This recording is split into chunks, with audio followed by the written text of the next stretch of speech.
I'm Deian McBryde. Today, we're talking about the steps you need to take after you've filed for divorce. If you're representing yourself, New Mexico Courts has a thorough self-help guide where you can find divorce forms and instructions on what needs to be filled out and when. I'm talking today with Camille Baca from the New Mexico Courts. Welcome. Thank you so much for having me. We've talked about beginning the divorce process.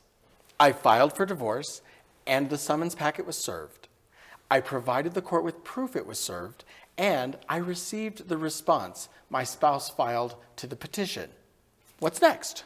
Think of these Step 2 forms as the forms needed to set the process of your divorce in motion, because either party can file a motion with the court clerk's office seeking help from the court.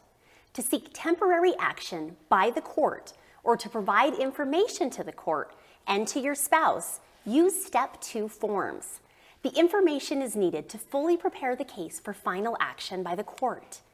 Every motion you file at the clerk's office will be on a request for hearing form that you need to bring with you. That's how the court decides your motions, with hearings, right?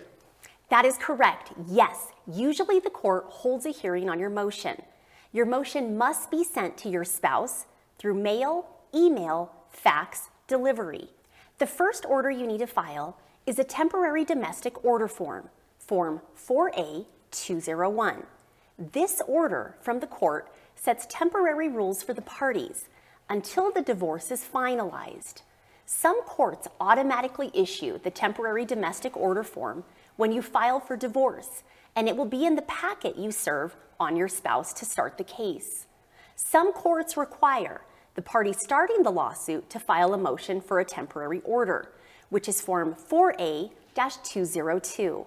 If you are representing yourself, it is up to you to file these motions and know the procedures for each court.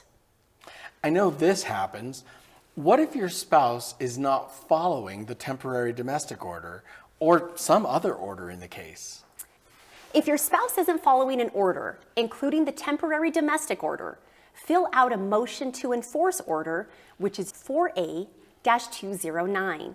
If you want to change anything in the temporary order, fill out a motion to modify the order on Form 4A-203.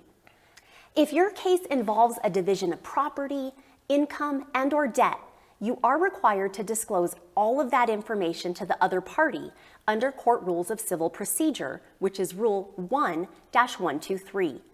Complete Forms 4A-214 for community property or property acquired by either spouse during the marriage, and 4A-215 for separate property, and serve the forms to the other party.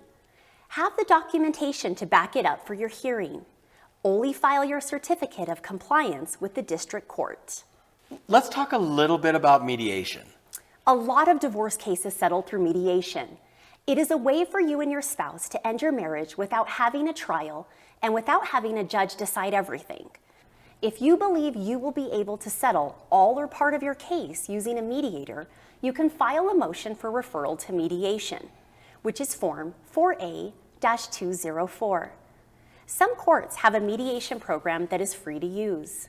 Some courts provide free mediation for the child custody and time-sharing part of your divorce. And some courts require that you use a private mediator who charges for their time. Before you go to mediation about anything that has to do with financial issues, like child support, division of your debts, and property, make sure you have exchanged all of the documentation required by Rule 1-123. This is a lot of great information. Let's recap. Step 2 forms get your divorce started, and every motion you file requires verification that you sent through the Postal Service, hand-delivered, emailed, or faxed a copy of the motion to the other party. Every divorce case requires a temporary domestic order. Step 2 forms are all in the 4A-200 series and are easily found at nmcourts.gov. The next video will talk about the last step in the divorce process and the forms needed.